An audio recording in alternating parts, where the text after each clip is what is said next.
Good morning, students. Welcome to the class of economics. Hope you are all doing well.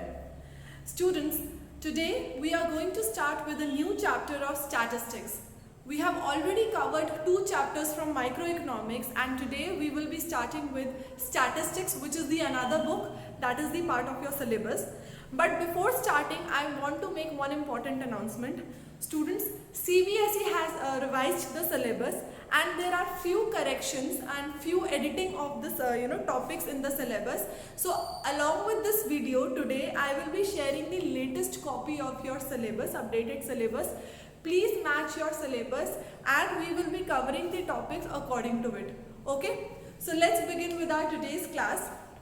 Today the chapter that we are going to start is the first chapter of statistics, which is concept of economics and significance of statistics in economics. Okay, so students, by now it's been already almost a month that we have started this subject economics, and by now I feel that you are very much comfortable with what is the meaning of economics. Economics क्या होता है? Economics is the study of the economic problem which are related to scarcity. Today, the second aspect that we are going to cover is statistics. What is the meaning of statistics? That we shall cover. But before that, we should know that what is the significance of statistics in economics. Okay? तो आप लोगों के लिए ये समझना और जानना बहुत ज़रूरी है कि statistics का मतलब क्या है. Statistics is basically related to numbers. जब भी हम इकोनॉमिक प्रॉब्लम के बारे में पढ़ते हैं, उसको स्टडी करते हैं, किसी प्रॉब्लम के ऊपर रिसर्च करते हैं, उस टाइम पे हमारे सामने कुछ नंबर्स आते हैं. तो उन नंबर्स के थ्रू जब हम उस प्रॉब्लम को सॉल्व करने की कोशिश करते हैं, दैट इज स्टैटिस्टिक्स. ये बहुत ही ब्रीफ तरीके से मैंने आपको समझाया है, but this is a very detailed topic जो आप ग्रेजुअली जब हम स्टार्ट करेंगे पढ़ना तो आपको और अच्छे से डिटेल में समझ में आएगा. अभी के लिए we shall begin with this chapter. This chapter is related to the subject matter of statistics और उसकी significance क्या है economics में. ठीक है, so we are going to start with the concept of economics, जो अगर आपको याद हो हमने first chapter of introductory microeconomics में भी पढ़ा था, तो कुछ similar है, हम इसे cover करेंगे. तो सबसे पहले पढ़ते हैं about the concept of economics. हम जो है अपने routine ordinary course of life में we are involve in some kind of activities that we all know. हमने पहले भी इसके बारे में पढ़ा था that economics is the study of economic activity. तो जितनी भी एक्टिविटीज में हम जिसमें इन्वॉल्व रहते हैं regarding the living of the basic routine of life, जिसमें हमारे ऑर्डिनरी कोर्सेज आते हैं, जैसे कि what do we consume, what do we produce, how much do we save, how much do we invest, how much do we earn. तो it is all related to economics. तो जितने भी individual हैं एक इकोनॉमी में रहने वाले, from a child to an old man, ये कहीं ना कहीं किसी ना किसी इकोनॉमिक एक्टिविटी में इन्वॉल्व है. ठीक है, और सबसे इम्पॉर्टेंट इकोनॉमिक एक्टिविटी जो है दैट इज़ कंजम्पशन, क्योंकि किसी भी इकोनॉमी में कंजम्पशन अगर नहीं होगा तो वो इकोनॉमी जो है वो सर्वाइव नहीं कर सकती. ठीक है, तो consumption is the most important economic activity and consumers जो है we all are the consumers, right. तो हम कहीं ना कहीं we all are involve in the consumption of certain goods and services. Like you people are consuming the services of the school. We are the producer who are providing you the services of education and you are the consumer who is consuming the knowledge.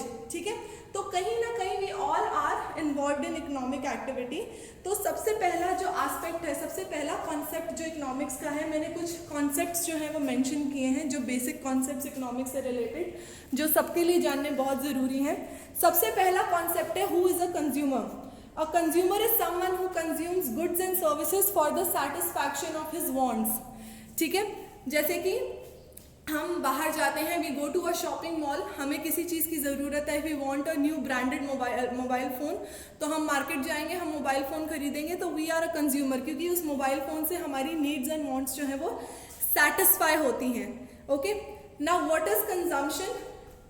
Consumption is the process of using up the utility value of an goods and services to satisfy the wants. ठीक है, हमने कुछ consume किया, मैं market गई, मैंने mobile phone ख़रीदा, अब उस मोबाइल फ़ोन को मैं यूज़ कर रही हूँ, तो मेरी जो है नीड्स एंड वांट्स जो है वो सेटिस्फाई हो रही है, और सबसे इम्पॉर्टेंट जो वो मोबाइल फ़ोन है उसकी जो यूटिलिटी है वो मेरे काम आ रही है, ठीक है। तो यूटिलिटी का क्या मतलब होता है, वो कैपेसिटी, वो फीचर किसी भी गुड का जिससे वो उसके यूज़र को सेटिस्फाई कर सके, ठीक है। जैसे कि हम कुछ खाते हैं, अगर हमें बहुत तेज़ भूख लग रही है, व्हेनेवर वी ईट समथिंग, तो जो हमें वो सेटिस्फैक्शन देने वाला फैक्टर है वो है उस प्रोडक्ट की यूटिलिटी। जैसे कि अगर मुझे भूख लगी है और मैंने पिज़्ज़ा खाया है, तो जैसे ही मैंने वो पिज़्ज़ा खाया मेरी भूख शांत हो गई, तो वो जो भूख भगाने की कैपेसिटी पिज़्ज़ा की थी वो उसकी बेसिकली यूटिलिटी थी, जिसकी वजह से आज मैं सेटिस्फाइड हूँ कि मैंने पिज़्ज़ा खा लिया, ठीक है। सो कंजम्पशन में सबसे इम्पॉर्टेंट कॉन्सेप्ट है utility of goods and services, जो हम यूज़ करते हैं, ठीक है, और जिससे ह्यूमन वांट्स जो है वो सेटिस्फाई होती हैं, ठीक है। Next concept is who is the producer. जैसे मैंने पहले आपको समझाया कि consumer is the most important element of the economy, उसी तरीके से प्रोड्यूसर भी बहुत ही इंपॉर्टेंट एलिमेंट है।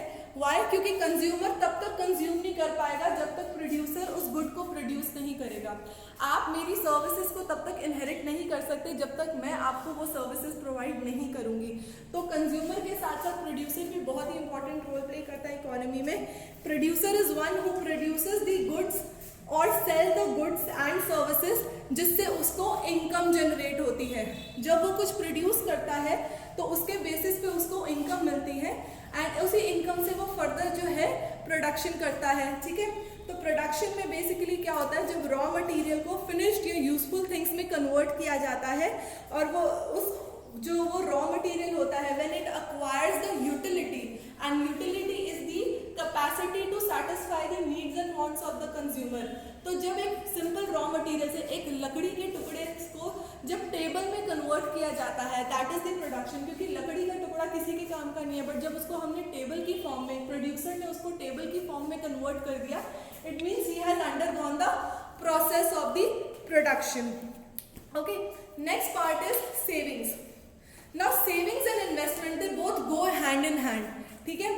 प्रोड्यूसर ने इनकम जनरेट करी, जब उसने प्रोडक्शन करी, उसने अपने गुड्स कंज्यूमर को बेचे, ठीक है। अब वो इनकम जनरेट जो हुई है इकोनॉमी में, या तो वो सेव होगी या तो वो फर्दर इन्वेस्ट होगी।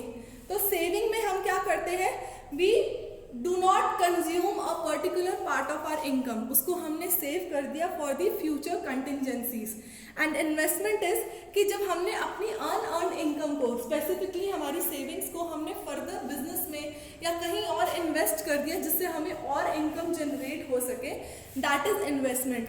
तो इकोनॉमी में production, consumption, saving and investment, these all things जो है they are in a continuous process। कहीं ना कहीं कंजम्पशन चलता जा रहा है, प्रोडक्शन चलता जा रहा है, इनकम जनरेट होती जा रही है, सेविंग्स निकलती जा रही है, इन्वेस्टमेंट होती जा रही है, और इकोनॉमी जो है फर्दर जो है वो ग्रो करती जा रही है, डेवलप करती जा रही है। तो these are all important concepts of economy and particularly economic activity. तो अगर इन सारे कॉन्सेप्ट्स को पढ़ने के बाद हम अगर एक सिंपल लैंग्वेज में इसे समराइज करें, तो we are producers, consumers, savers and investors, and we are all engaged in some kind of diverse economic activities. तो इकोनॉमिक एक्टिविटीज़ का जो मेजर पार्ट है, इकोनॉमिक एक्टिविटी मैंने आपको पहले भी समझाया था, वो एक्टिविटी जिसमें इनकम जनरेट होती है, जिसमें पैसा इन्वॉल्व होता है, ठीक है, जहाँ पे यू कैन मेक मनी, उन सारी एक्टिविटीज़ को हम इकोनॉमिक एक्टिविटी कहते हैं। सिंपल सा एग्जांपल फिर से लेते हैं, आई एम टीचिंग यू, तो this is a part of an economic activity, right, because school is paying me for those services.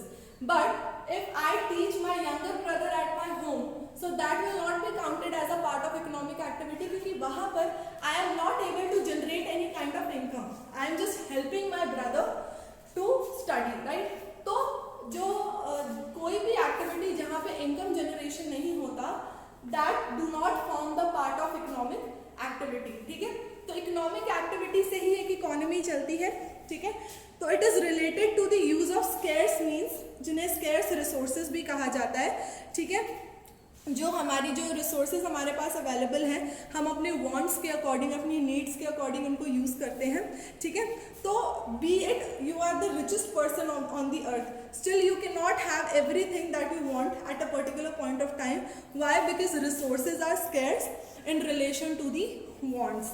तो इन रिसोर्सेज को कैसे जुडिशियसली, एफिशिएंटली हम यूटिलाइज कर सकते हैं, that comes under economic activity through the process of production, consumption, savings and investment.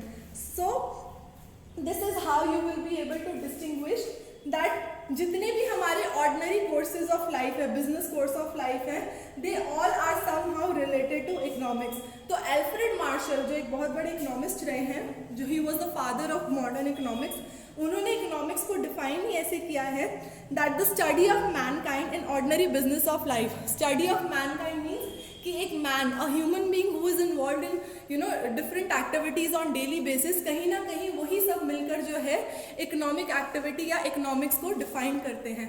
तो हम प्रोड्यूसर भी हैं, हम कंज्यूमर भी हैं, हम सेव भी करते हैं, हम इन्वेस्टमेंट भी करते हैं।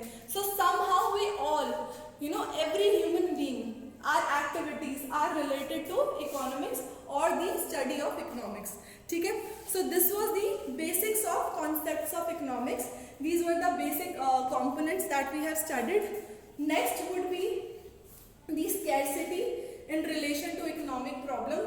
Okay, so these are the topics that we are going to cover in our next class. अभी के लिए आप जो है बेसिक ऑफ इकोनॉमिक्स समझ सकते हैं थ्रू दीज कॉन्सेप्ट्स। ये कॉन्सेप्ट्स आपके लिए नए ही नहीं है, आपने पहले भी ये सारे कॉन्सेप्ट्स जो हैं माइक्रो इकोनॉमिक्स के बिगनिंग में पढ़ा था। It's just a quick revision of those concepts, जिससे आप जो है फिर से जो है अपने माइंड में क्लियर कर सके that what is the exact concept of economics, what is the exact definition of economics.